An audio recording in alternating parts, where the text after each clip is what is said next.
kasamahan ko na naglilingkod sa Parañaque. Siyempre, unang-una ang ating principal, si Mrs. Rosalia Morit. Doon ko man sa Masville ay kilala mo na. Ang anak ng tao na ating binibigyan ng parangal ngayong umaga ito, na ngayon ay nagsisilbi bilang konsihal ng Parañaque, Baby Bustamante. Kanina nandito anak niya na Gawad Jackie Bustamante.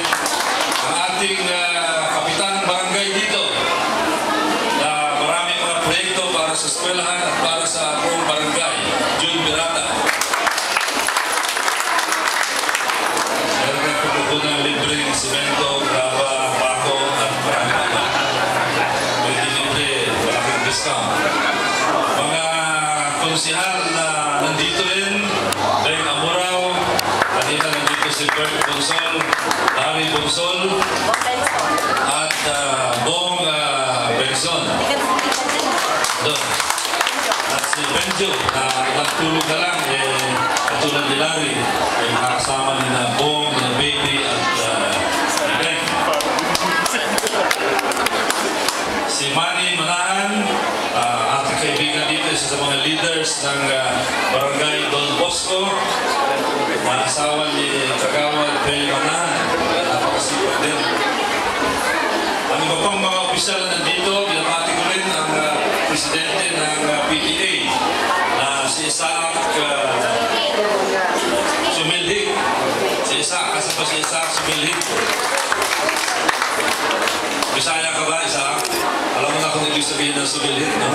May ibig sabihin sa amin yan. Yan ang naglilinis ng lugar, kaya tamang-tama. Sumilhik, susweep.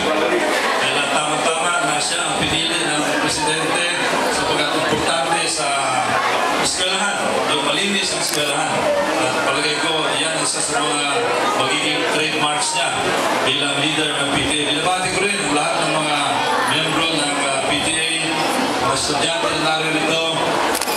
Ako po ay isa sa mga nagbibigay galang sa tao na siyang nag-donate ng lupa para dito sa F. Serrano Elementary School na walang iba, kundi dating sekretaryo Felisberto Serrano, dating congressman, dating ambassador, dating representative to the United Nations, at marami pang iba.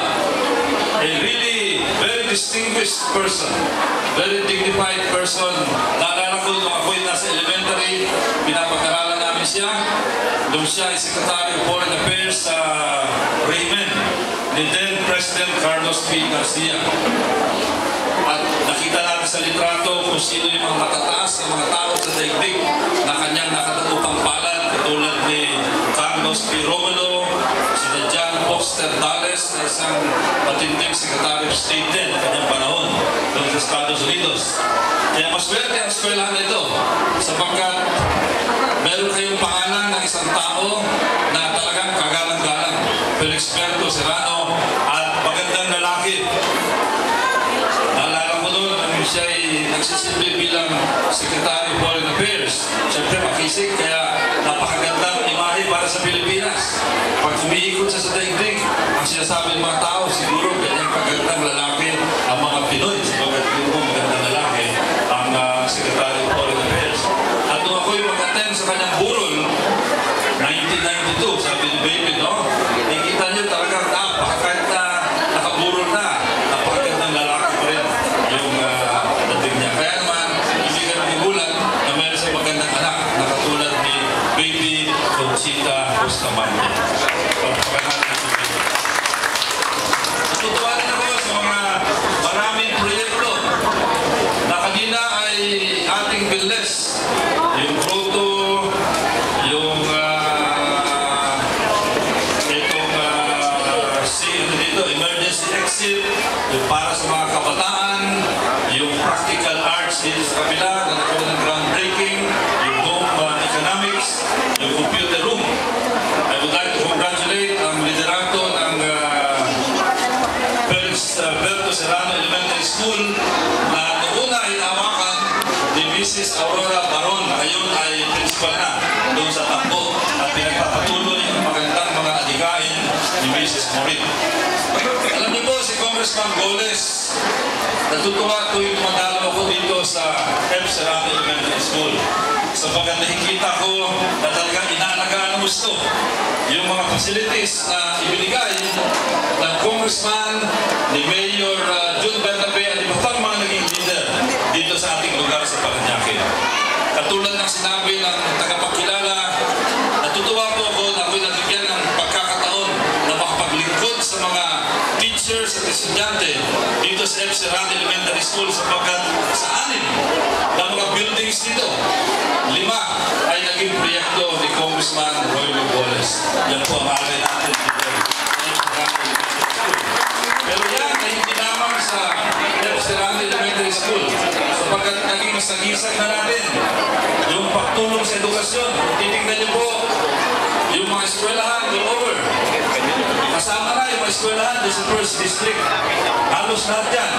Ay meron tayong pinagawang school building. Kaya naman ako'y kinilala na nagpagawa ng pinakamaraming school buildings sa kasaysayan po ng Parañaque.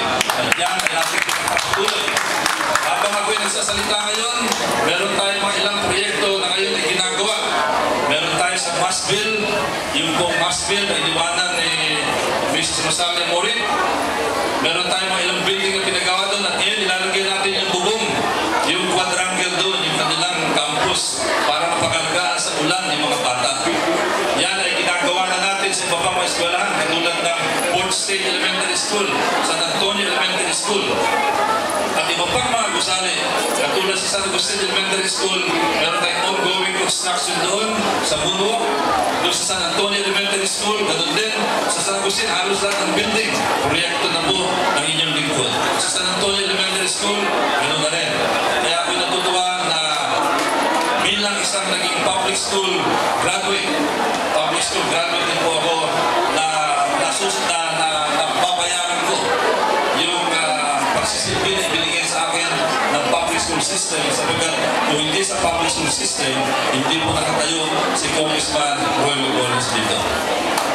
Binabati ko rin po si Kapitan Jun Bernabe sapagkat sa paligid natin, siyempre ang isang eskwelahan kaya tinawag na PCTA, ang isang eskwelahan umaas din sa ganda ng community sapagkat yung community ang siyang nagbibigay din ng service at makikita natin yung pagmamahala ng Doña Soledad Avenue. Halimbawa, napakaganda ng traffic management dyan. Siguro dapat yung presidente, hindi si